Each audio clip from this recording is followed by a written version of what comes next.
start? Yeah. Is everything okay? Do you need like 5 more minutes? Nope, we're all good. Cool. Perfect. So excited. Mine is also so smart.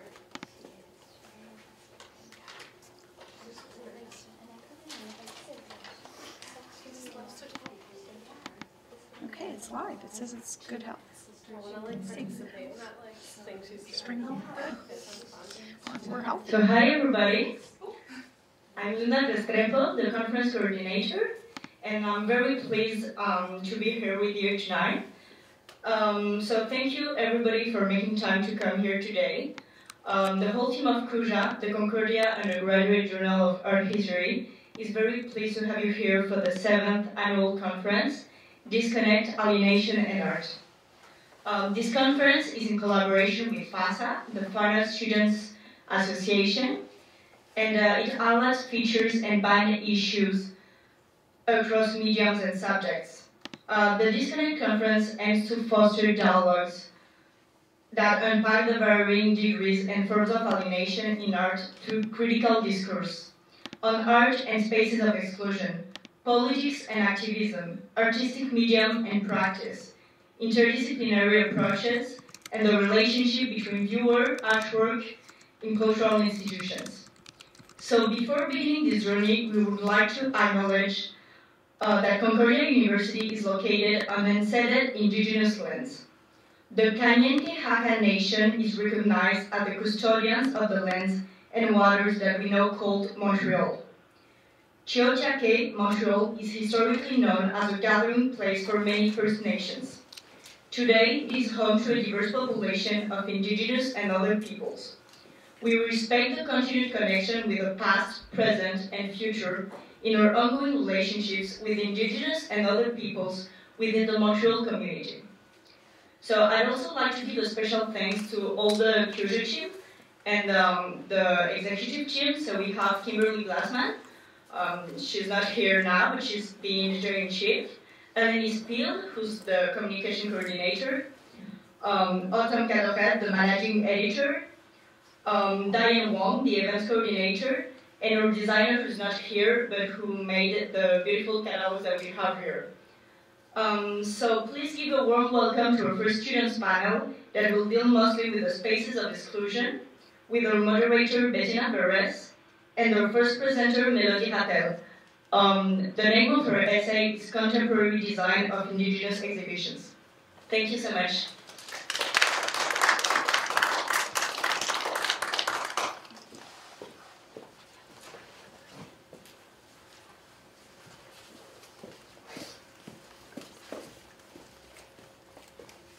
Hi, so my name is Bettina Pérez. I will be moderating the next professional panel, the next student panel, Spaces of Exclusion, featuring presentations by Melodie, Ratelle, Juliana Delgado, and Bigdeli.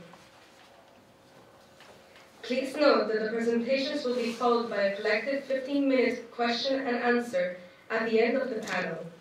I now welcome Melodie Ratelle from Concordia University with her essay, Contemporary Design of Indigenous Exhibitions. Thank you.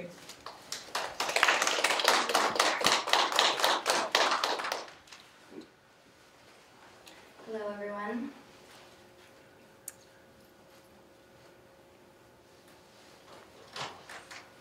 So it's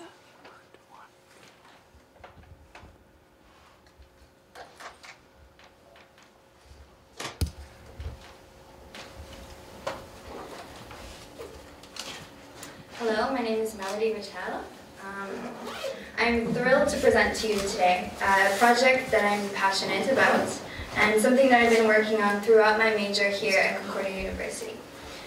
This is why I'd like to take the time to thank Concordia, CUJA, and also some teachers that have helped me along the way, Maya Oppenheimer and Heather Igliorti, for being some of the reasons I'm here today. This presentation is titled Contemporary Design of Indigenous Exhibitions, and it's specifically focusing on Montreal from fall 2017 until today. And I would like to start off by saying that I'm not of Indigenous heritage, but that I did seek counsel from the Indigenous Art Research Group here at Concordia, and I'd like to thank them for their help as well. So the first question that I'd like to raise to you today is, how can we include marginalized people into a system based on hierarchical distributions of power within a patriarchal society? So art history and its institutions is a field in which the narrative can be Eurocentric, or set in European traditions of art, and can cause misrepresentation and exclusion of people that don't necessarily fit this criteria. Therefore, from this question, we understand that the very platform, the foundation, that representation is flawed because it excludes marginalized people through its design. Now, you may be wondering, how can we change the system? That's a good question, and one that I'm going to seek to explore throughout my exhibition. I'm going to explain by explaining three topics, three main ways that we can do this. First is language. I'm not only talking about title or didactic text, which are extremely important as well, but I'm talking about translated text in indigenous languages that are appropriate for the exhibition, of course. So there's a few reasons for this. Two of them is to preserve. So languages are being lost, especially as time evolves. So what better way to preserve these languages than to bring them into our culture in our everyday life? Another reason is because different languages have nuanced ways of understanding. So for example, in Inuktitut, there's 20 words for snow. So how would this change and shape their way of understanding a topic? Next is board of directors. So who's in charge? By board of directors, I mean the council, the directors, the artists, the people that are making decisions. So this is extremely important because it has to begin somewhere. The people who have the power to decide where this conversation is going to be led have to be representing accurately the community, the people that are being represented as artists. And my next point is methods of display. So depending on the theme and the chronology of the exhibition, the display will vary widely, of course. But a mistake that traditional Western exhibitions tend to make is to set a physical or psychological barrier between the artwork and the audience. So this is done in a few ways. One of them is by setting the artworks in a geographically further placement than some of the Western artists, or other ways can be dim lighting. We also have by setting artworks in glass display cases. So these are all ways of creating an other effect, which is something that we try to avoid at all costs in art and representation. So first I'll start with this exhibition some of you might have heard of. I don't know if everyone had a chance to go see it. But this was done at the Museum of Fine Arts here in Montreal. For the people who didn't go, it was essentially a multimedia exhibition which references Western films. It glorified the simple age of living in nature and the dualities between the cowboys and the Indians. So the exhibition was first seen at the Denver Art Museum, and then the Montreal Museum of Fine Arts took this exhibition and made a few changes. So for example, they added the beaded garments that we can see here. They also added contemporary artworks at the end of the exhibition, and they added the ledger drawings that we'll be seeing in the next slide. The reason, even with these additions, there were three ways that this exhibition was problematic, and those are the three ways that I've been talking about with you today. So language, board of directors, and methods of display. Through language. So the exhibition was essentially made from the point of view of the colonial American perspective. And it was meant for non-Indigenous audiences to connect with. So this was done with the didactic text, but also there was no effort to make translations. There was no, there was a very uniform way to lead the discussion. So this exhibition made no effort to try to include that perspective.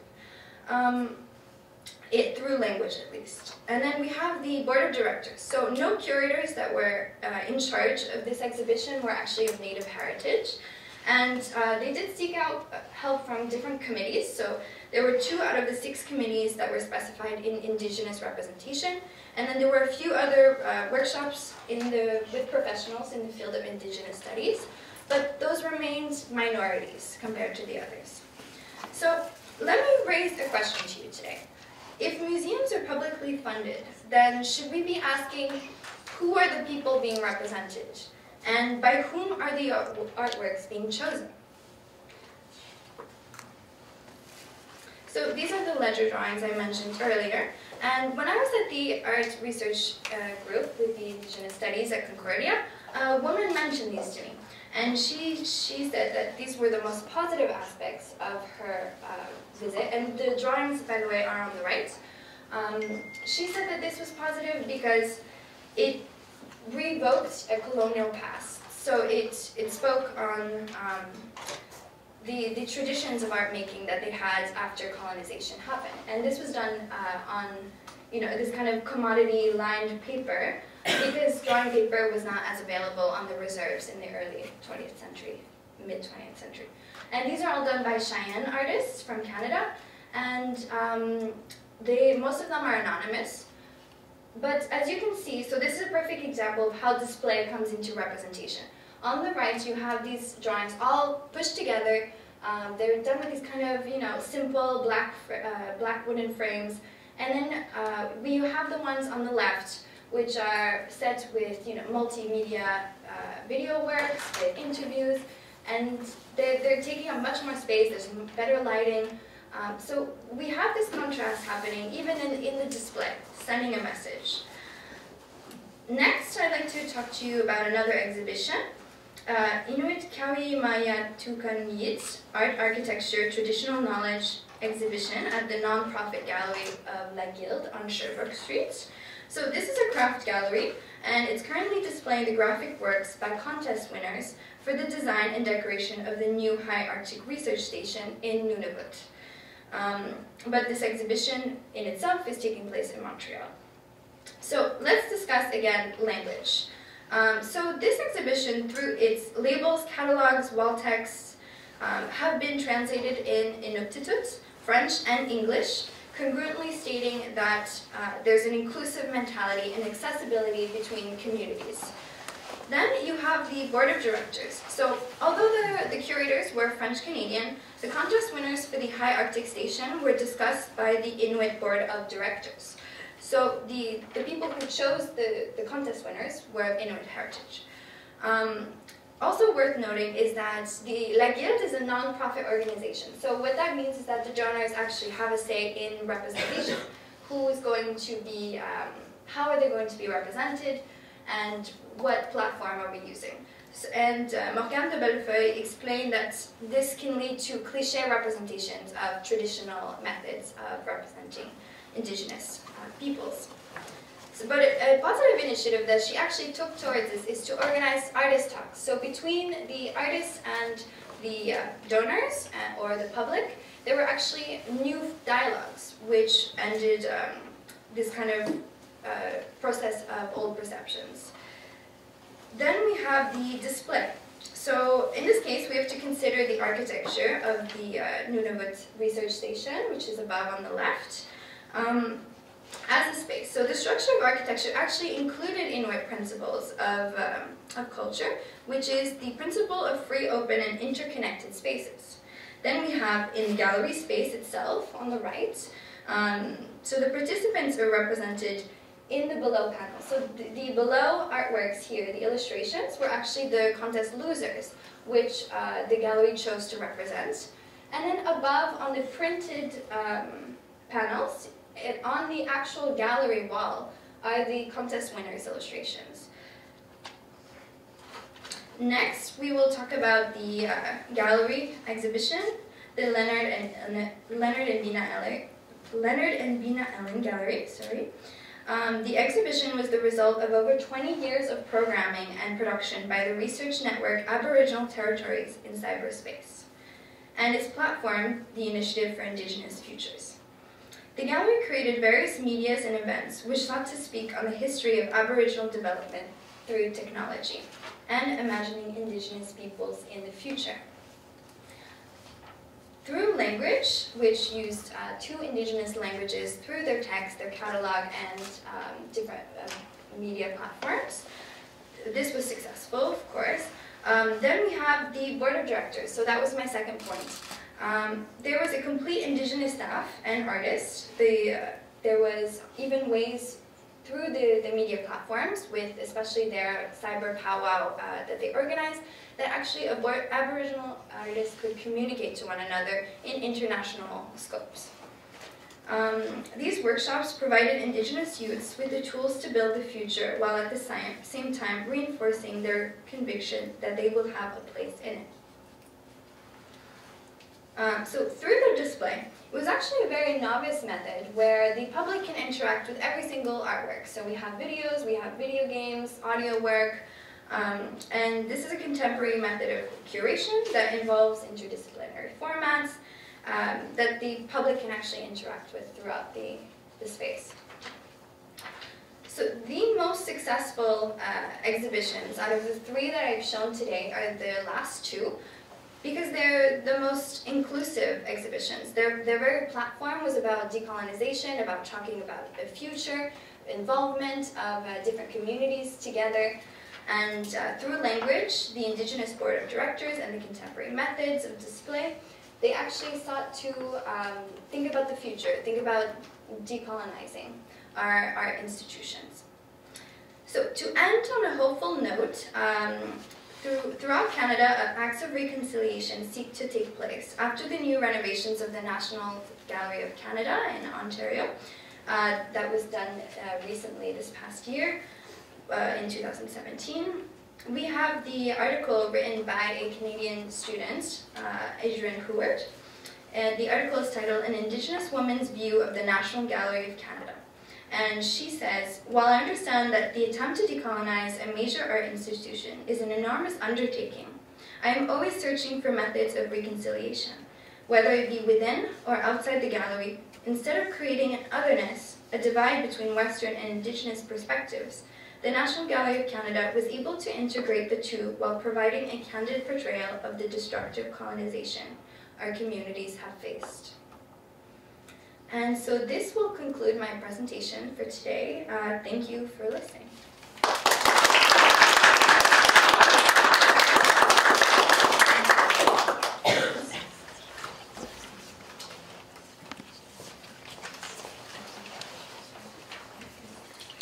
All right, thank you very much, Melodie. That was a great presentation.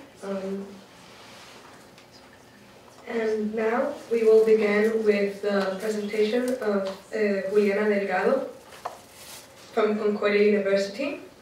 Queer Museum, and the title of her essay is Queer Museum and the Far Right's Attack on Brazil's Art Scene. Thank you.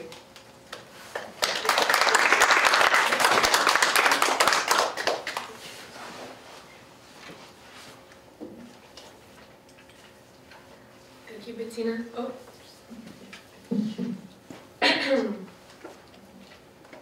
So hello everyone, my name is Juliana Delgado, and today I will be talking about, is it on? Okay.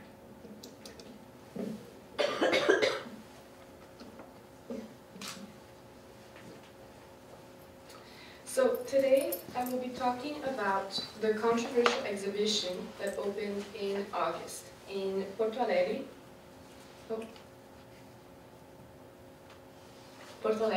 the southernmost capital of the Brazilian state of Rio Grande do Sul. I'm going to be talking about the Queer Museum exhibition and its backlash, the artists and performers that have been censored, the increasing far-right groups, and the lack of freedom of speech infringed on Brazilians. It all started when the Queer Museum exhibition was forcibly closed in September due to a deluge of online protests and threats from right-wing groups.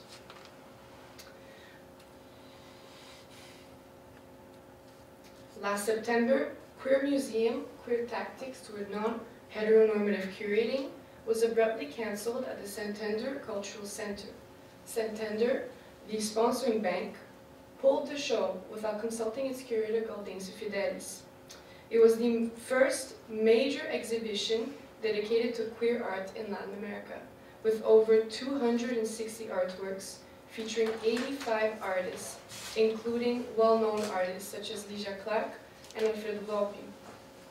The show centered around the themes of difference, identity, plurality, non-binarism, and non-heteronormativity. Not all 260 artworks can be found online. There's actually only a few that are circulating, but from those that can be found online, they were the target of far-right groups. The most disputed artworks, and here are some examples, feature religious symbolism,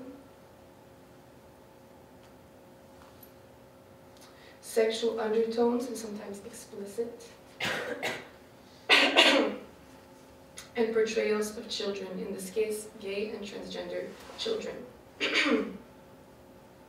The protests came largely from the evangelical Christian groups and the Free Brazil movement, a right-wing group that mobilized to impeach former President Dilma Rousseff. They claimed the exhibition was harmful to children and pedophiliac, that it promoted bestiality, that it was blasphemous and anti-Christian. They also protested against the use of using public funds for the exhibition. The Santander Bank funded the exhibition through the controversial Rouanet law, which allows taxpayers to make donations or sponsorships to cultural projects and get a tax exemption proportional to the incentive. Santander was awarded close to 1 million reais, which is close to $300,000 to make this exhibition with a tax exemption, which they now have disclosed they will pay all of it back. Queer Museum prompted a wave of nationalist and religious opposition that has not quieted down since, despite its intention to demonstrate the exclusion and the alienation of queerness from the Latin art world. Queer Museum has been the face of the degenerating left for far-right groups. Since September 2017, the tensions have only grown exponentially after the exhibition. In September, when the online threats and petitions to close the exhibition surfaced, branches of the Santander Bank started facing multiple protests and attacks to its employees. There were reports of graffiti on the facades of the bank that were saying that Santander promotes pedophilia, that they're anti-Christian. There were calls to withdraw your accounts circulating online. There were images of specific artworks that were circulating, mostly the ones that I've shown before. Images of school children were shamed online with their teachers for going to the exhibitions. Protests for and against the exhibition started conglomerating outside. Even the international art world showed its support, notably the New Museum of Contemporary Art and the Whitney Museum, displaying the artworks on the facades of their museums. Politicians started posting videos of their disapproval of the exhibition. Marcelo Crivella, the one on the far left, the mayor of Rio de Janeiro, vetoed the exhibition of continuing onto the Museum of Art of Rio, although the MAR, the Museum of Art of Rio, would have preferred to keep the exhibition. They were obliged to cancel since the museum falls under provincial jurisdiction. Simultaneously, multiple counter-exhibitions, theater pieces, and performances were cancelled, while artists were under the constant scrutiny of far-right groups and government officials. A few days after Queer Museums closed its doors, there was Wagner Short's performance that was cancelled. Carvalho's play was illegally forced to cancel too, and Cunha lost one of her paintings at the hands of the civil police. In the state of Mato Grosso do Sul, Alessandra Cunha lost her paintings at the hands of the civil police at her Cadafalso exhibition at the Marco. The police intervened after a complaint was made by a group of deputies that the paintings were an apology to pedophilia. Cunha argues that the paintings were denouncing the sexual exploitation of minors and pedophilia and did not present an apology to it. The entrance to the museum had a warning that the exhibition was recommended for adults over 18 years old, and after the police intervened, it was barred from anyone under 18. The painting Pedophilia and other paintings from the show depict colorful scenes juxtaposed on scenes of suffering. A silhouette of a young girl, a tearful eye, and the shadow of predatory men. The phrase machismo kills, violence and humiliation is written twice, framing the silhouette of the young girl. The name of the exhibition, Cadafalso, is a term for the location where women were tried and burned as witches in the Middle Ages. Cunha wanted to portray the forms and consequences of systemic, gender-based violence. Yet, that is exactly what she's been accused of apologizing. Unfortunately, Cunha now runs the risk of being prosecuted under the Protection Agency of Children and Adolescents.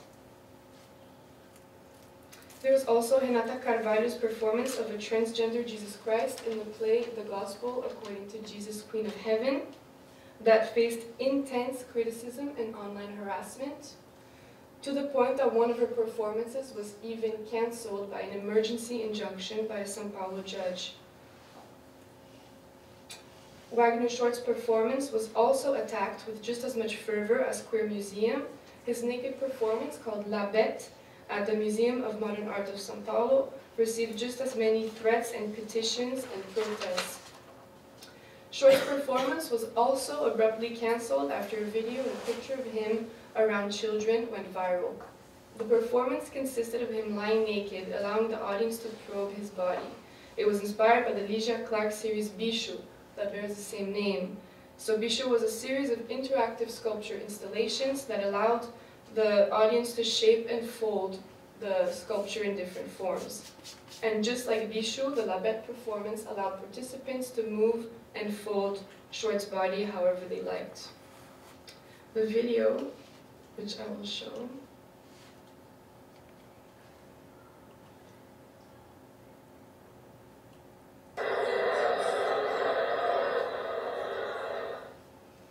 the video went viral, and it's a video of a 4-year-old girl accompanied by her mother that are participating in the performance.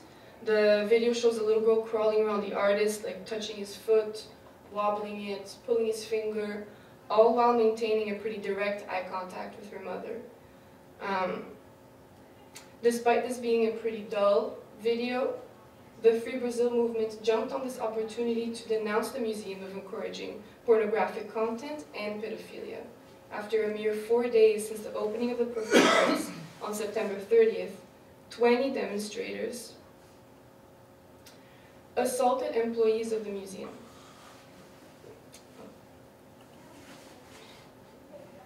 One second. Here.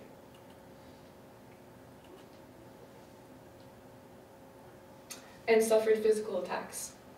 The museum's press officer, who had nothing to do with the content or the selection of the performance, was branded a pedophile and also was very suffered a lot of attacks. As of October 13th, a petition against La Bête gathered more than 100,000 signatures. To add to this, on November 24th, both the curator of Filipe Kaimovic, the Museum of Modern Art, the mother that was present at the performance, and Gaudêncio Fidelis, the curator of Queer Museum, were summoned before the Congress for crimes against children and teenagers. Although the public prosecutor's office had concluded that there was no compromising content in the exhibition, the inquiry was called nonetheless. The inquiry was made by the CPI, an investigative committee led by Magno Malta, an evangelical pastor and right-leaning senator affiliated with the Party of the Republic. This process is extremely rare and mostly applies to fugitives or to people that refuse to cooperate. So for a member of the artistic community, a curator, to be brought by force to testify before the Senate has never been done before. And there's still no verdict from the CPI for either of them. The attack from conservative parties has continued onto the end of the year, with Judith Butler being attacked by a mob at an appearance at the University of São Paulo. Protesters held up burning dummies of Butler and chanted, "Burn the witch." And in what seems to be a direct reaction to the shutting down of Queer Museum, The Museum of Art of São Paulo prohibited children under the age of 18 from attending its exhibition, Histories of Sexuality, which opened in October. The age limit caused outrage among the artistic community, with even Ai Weiwei participating in the protest.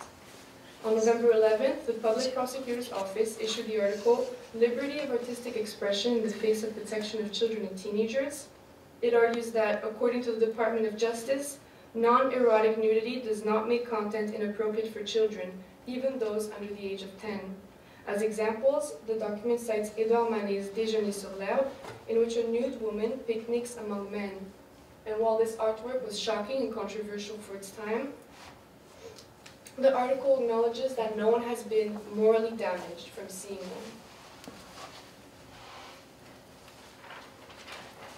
On a brighter note, a Change.org petition against Fidelis' investigation by Congress has gathered more than 12,000 signatures. In October, the musician Caetano Veloso, together with other artists, launched a 342 Arts campaign against censorship in the arts. The Public Federal Ministry declared in early January that Santander was obliged to make another exhibition on the themes of sexual diversity and identity, although it did not have the power to reopen Queer Museum. Santander has 18 months to mount and put together an exhibition, or it risks to receive an 800,000 real fine.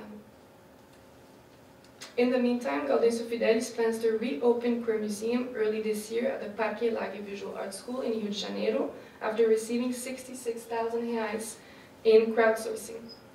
In solidarity, the University of São Paulo's annual admission exams of this year asked, should limits on art exist as a response to Queer Museum in their section of essay writing? To conclude, Queer Museum was presented as a reaction to the extremely high crime rates against queer Brazilians in political, religious, and social life. Ultra-conservative groups are dictating the national conversation as to what constitutes art and what doesn't, on the grounds of pedophilia, zoophilia, and offenses to the religious faith. The disconnection amongst Brazilians on the topics of sexual orientation, gender identity, and gay rights points to the rigid divide between right and left-wing ideologies. Institutions and artists risk being persecuted, criminalized, and censored by the general public for those reasons. Queer Museum, Wagner Schwartz, Renata Carvalho, and Alessandra Cunha were all the target of an ongoing wave of conservatism that is sweeping the globe and Brazil, one which is actively working towards the social alienation of marginalized groups. And even if the right is gaining power and gaining a lot more political power in Brazil, these artists and curators and museums have demonstrated that in their opposition and in their initiatives to fight back against censorship, they have succeeded. Thank you.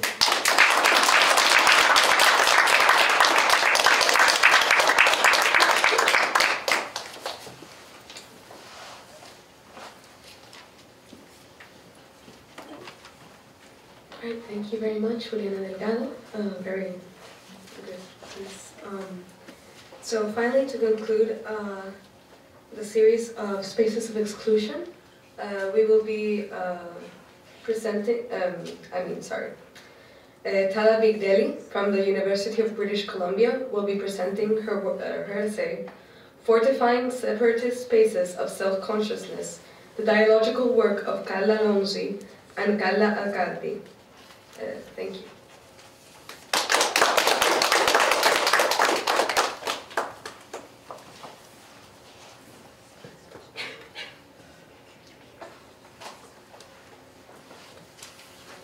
Hi.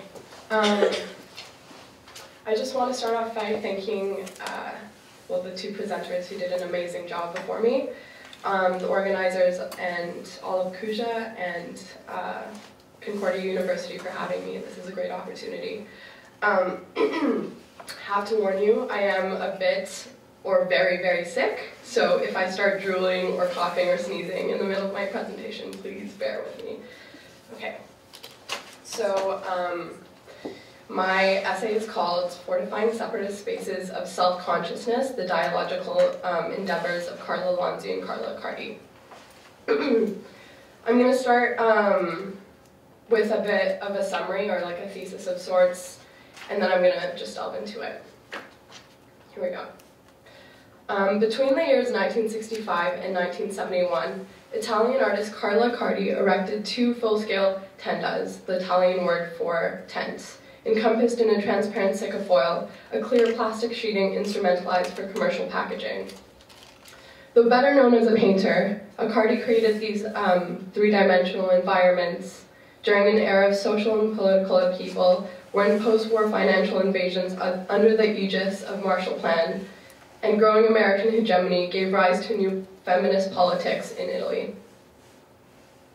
The exponential economic boom, otherwise known as the Miracolo Italiano, was foddered by American dollars, which came to act as a crucible for the introduction of capitalism into post-World War Italy's economic strata. This presentation attempts to unfold the dialogical endeavors of Carla Accardi and radical feminist Carla Lonzi, who notably collaborated to spearhead Rivolta Femminile, one of Italy's first feminist collectives and publishing houses. Undergirded by a practice of autoconscienza, or consciousness raising, the collective published and disseminated a number of political documents, or polemic documents, castigating intellectual and political authorities of Western culture, denouncing institutions deemed cultural abettors, including but not limited to the Catholic Church, the traditional family, and its concomitant expectations of unwaged reproductive labor, as oppressive conditions that have colluded in the subjugation and societal exclusion of women. I call upon a few of these publishings to demonstrate the collective's sheer dissatisfaction and ultimate rejection of Marxist platitudes regarding the woman question, symbolically spitting on the father of dialectics himself through their 1970s publication, Let's Spit on Hegel, on psychoanalytic and dialectical constructions of femininity and female sexuality. In negation to the erasure of women's ontological and sexual specificities, or clitoridectomy, as Lucy Rigari calls it, the collection sought to delineate an autonomous space separate from, rather than within or reliant on, the socio-political and economic edifices of capitalist patriarchy and its institutions. In other words, what I intend to propose is that Accardi's tendas represent the material embodiments of her and Lonzi's feminist theorizations into artistic praxis, functioning as prototypes of the transient anti-institutional spaces, fashioned to breed feminist solidarity, resonance, and collaborative practices.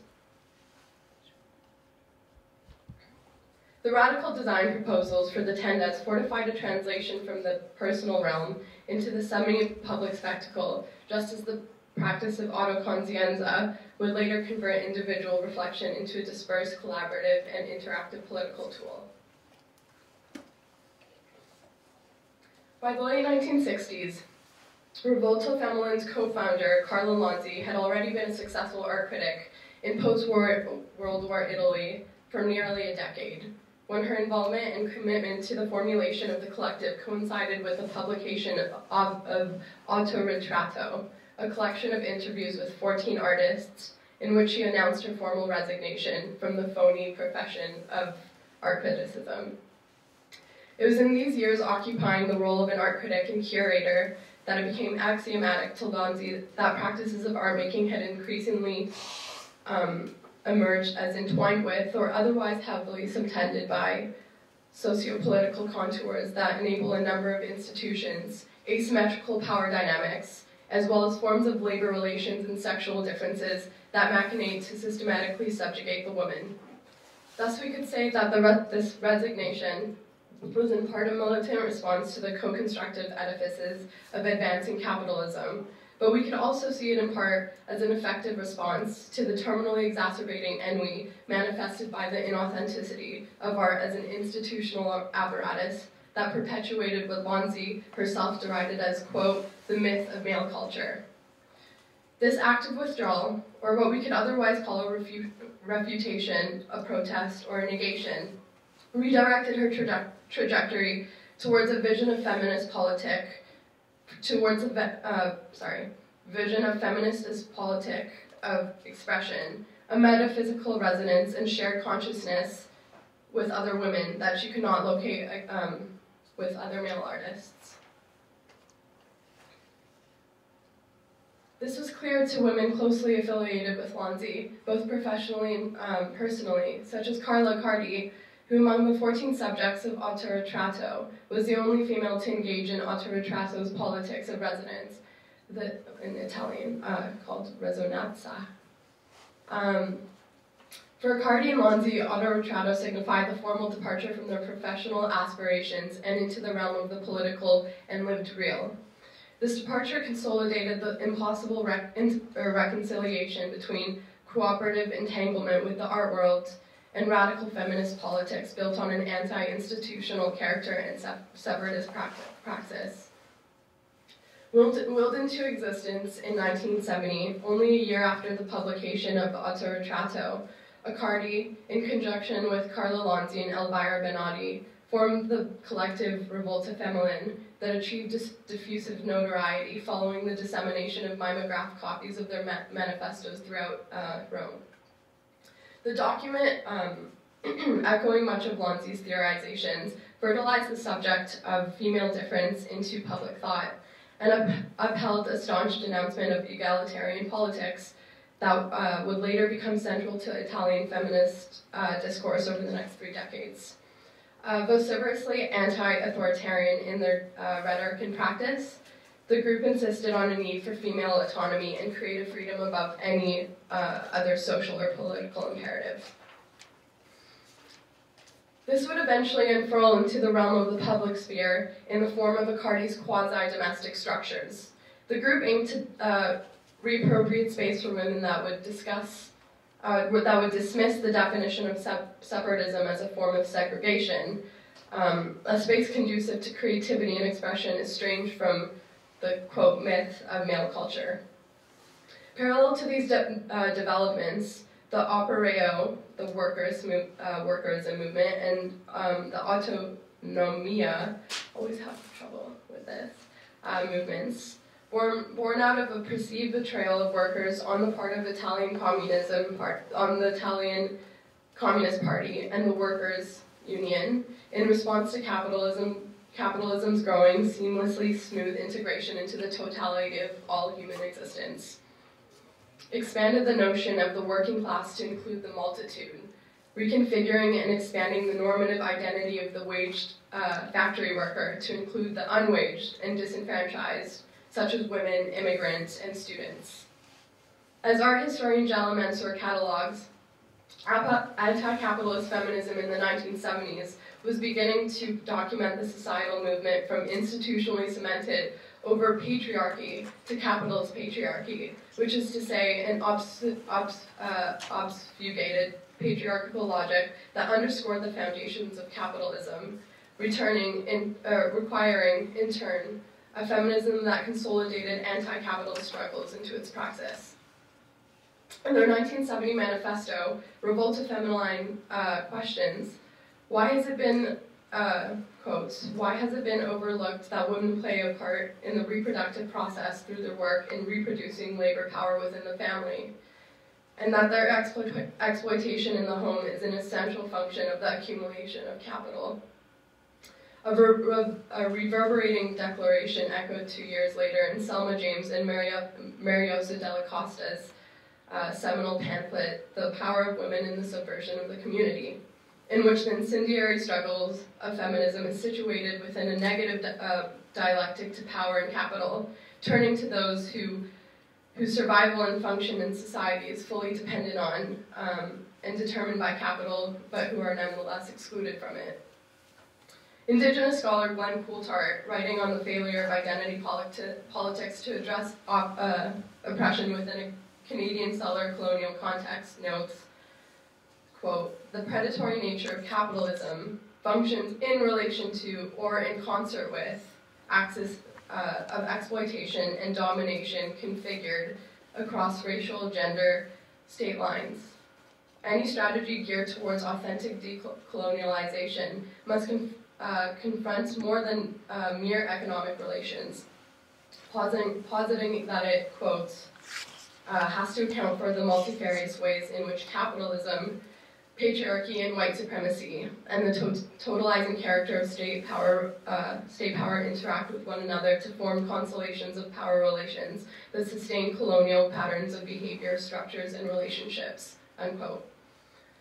Applying this formulation of intersectionality as a theory and practice that attempts to situate the gender schema of Canadian settler colonial capitalism as an inherited background field within which oppressive forces of the state, the market, and patriarchy draw from and operate alongside to the Italian feminist conception of capitalist patriarchy, allows us to draw a methodological parallel. Where in the Canadian geopolitical context, Coulthard situates settler colonialism as the matrix of capitalism's, as the matrix of capital's stratagems, Lonzi and the Italian feminists in the financial colony of American economic expansion into Marshall Plan Italy located the patriarchal relation as the structural bedrock of capitalism. In a 1970s publication, headed under the title of Let's Spit on Hegel, the collective evinces the adulterations and omissions embedded within the Marxist adjudications to the women question and the course of reproduction itself. The document historically catalogs women's subordination back to Hegelian dialectics to spit on the patriarchal analysis of femininity and theories of recognition, as well as the dialectical antidote to the alienation of female labor relying on class struggle. This proposed recourse risks a serious neglect to the major processes that nourish and sustain capitalism, from biological reproduction to all work that forms, to the work that forms the backdrop to wage labor, including housework and childcare. The erasure and undermining of women's role in this is a central feature of capitalism. As Sylvia Federici writes, "Through my involvement in the women's movement, I realized that the reproduction of human beings is the foundation of every economic and political system. Thus, the specificities of the women should not be diluted by placing it within a larger framework of class struggle." And a rejection, according to the collective, for longing of and for equality as an antidote that holds in an emancipatory or autonomous potential for women. Women's social and sexual erasure antedated Lonzi's practice well before French philosophical thought. Pioneered by Luce Irigaray, circulating in 1970s Italy, called for a radical reconceptualization of the gendered subject in relation to time and space. Coining the anatomical nomenclature clitoridectomy to describe this erasure asserts the uncircumvensible irreconciliation between women's sociality with the subjective experience of sexuality and pleasure, and that women's sexual erasure was tantamount to the totality of their erasure from society. Inaugurating a discourse of female sexual autonomy in The Clitorian Woman and the Vaginal Woman, 1971, Lonzi centralizes the recognition of the clitoris as a site of female pleasure, dissociating the sex act from reproduction, which could be conducive to the paradigmatic shift in the subjectivization for women. Yet as likened to and relative as the clitorian organ is to the penis as the site of pleasure, Lonzi emphasizes that the clitoris ultimately remains autonomous from it, cautioning against equating male and female sexual experiences, which assimilate women into an inherently masculine paradigm of pleasure. Lonzi's critiques of psychoanalytical constructs of female sexuality and the diluted conflation between female and masculine pleasure resurfaced years later in the 1985 document, or actually book, by French feminist theorist, again, Irigaray, Speculatum of the Other Woman, who, like Lonzi, critiques the Freudian clitoris-penis equivalence in a section entitled The Blind Spot of an Old Dream of Symmetry. As Irigaray asserts, Freudian constructions of the female, or in this case the young girl's sexuality, conforms to a masculine paradigm of masturbation, For Irigari, the sexual equivalence between a man's site of pleasure, the penis, and that of the girl's penis clitoris is the ultimate Freudian ruse to reaffirm a universal masculine paradigm of pleasure. Yet if this is to be understood within the contextual specificities of 1970s feminist politics towards the deconstruction of traditional models of sexuality, clitoridectomy serves as a symbolic grounds for the fruition of a new collective consciousness geared towards sexual liberty, a transfigured or emancipated notion of sexual being, which once desublimated and estranged from the acts of reproduction, could serve as a fertile bedrock for a unique type of subjectivization for women. Embodiments of Accardi's experience of autoconscienza call up domestic connotations functioning as indexes of female differences. These structures, one in the form of an embellished tense, tenda, that you see on the screen right now, were created against a backdrop of an artistic backdrop that was beginning to forge the swift ostracization of post-war bred painterly abstraction of the 1950s, known in Italy as informal. Accardi describes the tense as giving an image to the structuralist vision of the world. And in 1965, she used for the first time the transparent material Sikkafoil, a plastic sheeting manufactured for the sole purpose of commercial packaging, and whose proliferating industrial production ran parallel to the sudden influx of American dollars into the Italian economy strata, epitomizing the beneficiary character of Miraculo Italiano's culture. As a politically charged former abstract painter, I would like to suggest that Accardi's ultimate departure from the traditional rectangular canvas format was less an outright abandonment of painting than an enactment of abstract painting into the material realm of social and gendered relations.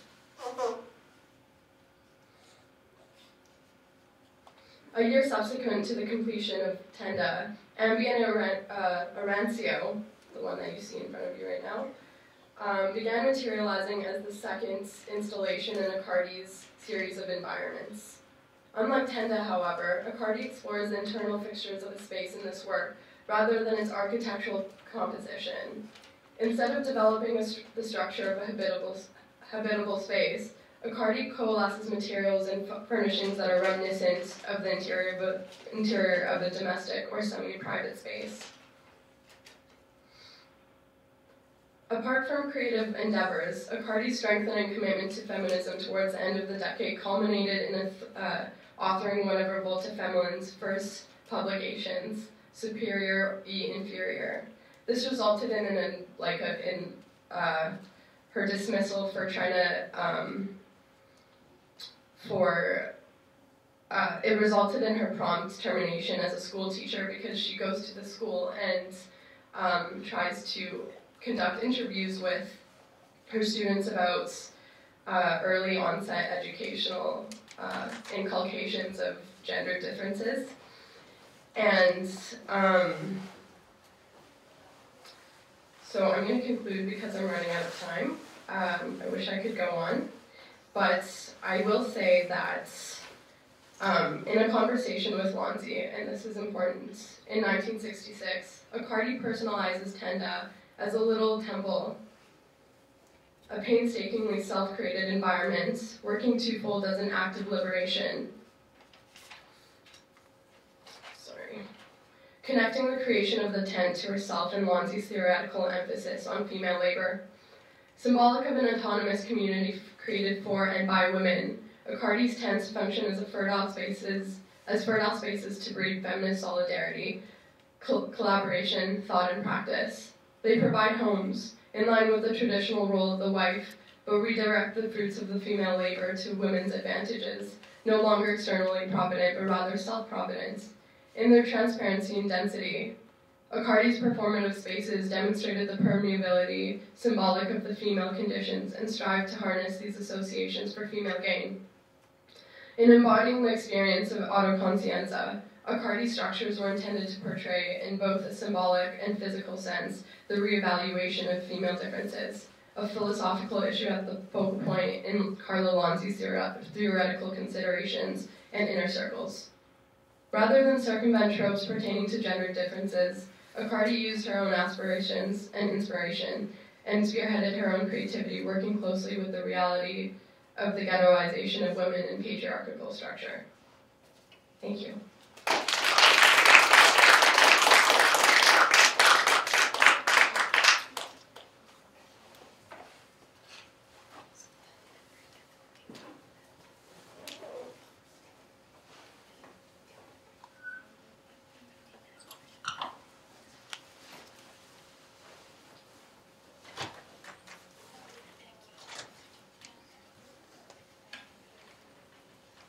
Okay, so thank you very much, Tara. I would like to invite the three presenters for this panel to take a seat here, and we will begin the Q&A. It will take 10 minutes, though. So please take a seat over here. We'll provide you with microphones.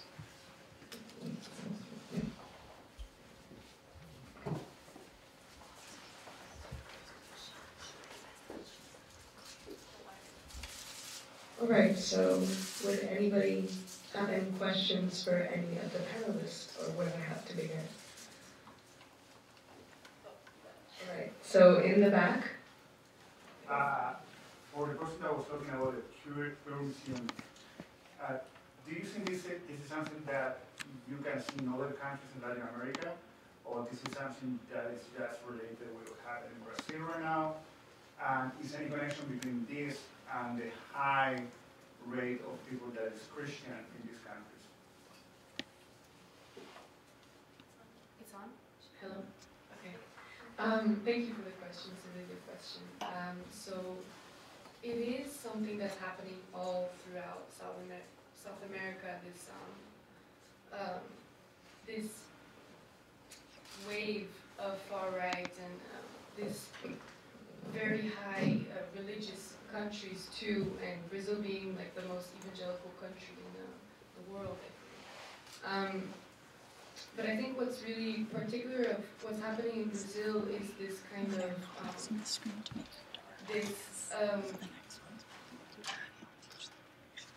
this kind of like backlash from the past government that was very leftist and that was caught with a lot of corruption. So in this new presidency, there's been a lot more increasing of the right leaning with the far right too, and I think that that's something that you can see all throughout the world. I think we can all agree, but in Brazil it's very specific. Like for example, when Santander funded the exhibition with the Ruanet law, it was controversial because they didn't agree with the content of the exhibition, but also because the Ruanet law was something that was born out of the Workers' Party, which was the past leftist government.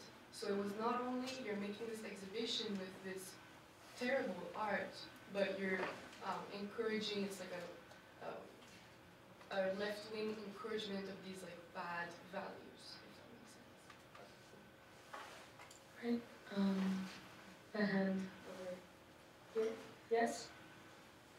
Tara, when you were doing your research, did you come across any information as with association to Harold Jamin's When Attitudes Become Form, and when he looked to art and artists, and why they're making an exclusion of a party from that exhibition?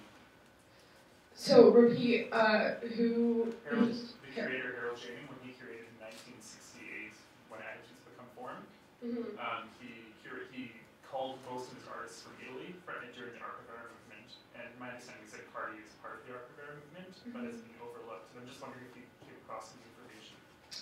I didn't come across that exhibition that you're mentioning, but I did come across the information that both Carla Accardi and Carla Lonzi, because they were both very formative to the initial feminist movement in Italy, where there hadn't been one prior to them and Selma James and Mariosa Della Costa, that they were written out a lot of history pertaining to like workers' movements, but I don't know specifically if they were written out. I had read a lot of their being overlooked or their part in like a social movement being obscure, but I don't know so much. That's a question I'd like to look into within their situation of art and within art. Yeah, thanks. Thank you. Anyone else? Yes? I'd like to return to your question to Juliana. Thank you so much for the presentation.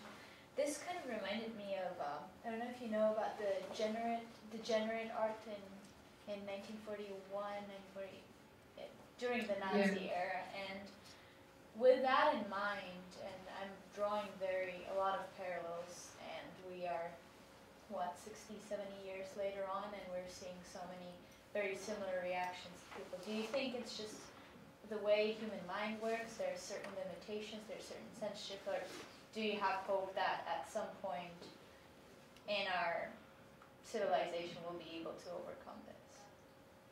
Thank you for this question. It's a very, very loaded question, but at the same time, I think it's definitely worth thinking about and talking about. And I think it's hard to say, but I think that these exhibitions being deemed degenerate and inappropriate and infringing on the rights of the people that make them, I think that they might always happen to some extent because reactionary, politics, I think, or it might always happen, I think. I think that in the next few years, we might see more of things like Queer Museum and the backlash from Queer Museum, but in terms of humanity and the human mind, I'm not sure. Thank you. Thank you. Over there. Oh, here, yes. Hi. Question for Melodie. The two examples you showed us more successful attempts at integrating different perspectives were smaller gallery and museum spaces, whereas the one that perhaps failed a little was a larger national institution or provincial institution.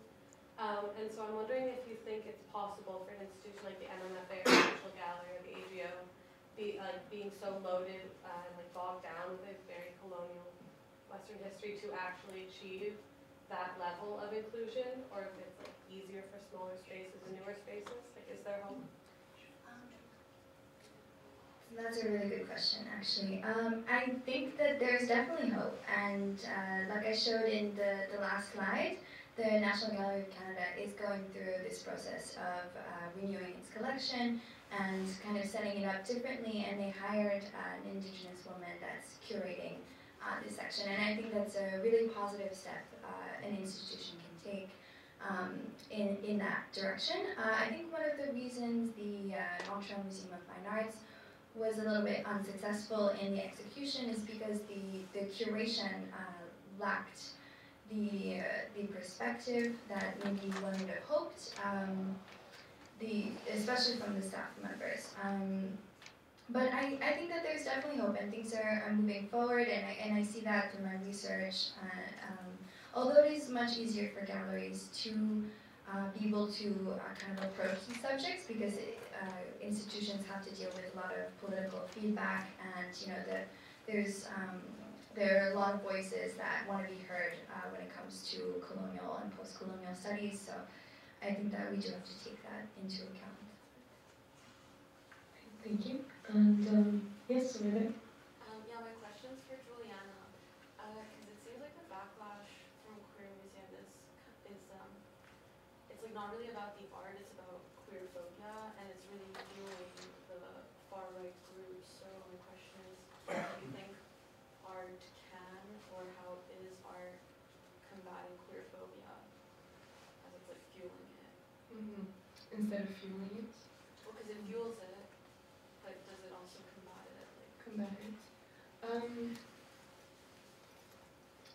I think that, thank you for your question, by the way, Alex. Great question.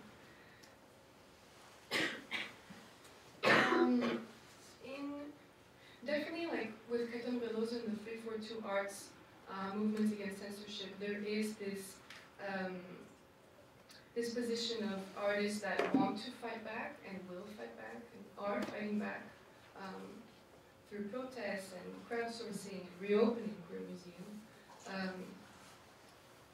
The art that was shown at Queer Museum that it's too bad that you can't really find online or anywhere really unless you buy the catalog, had a lot of art that was about queerphobia.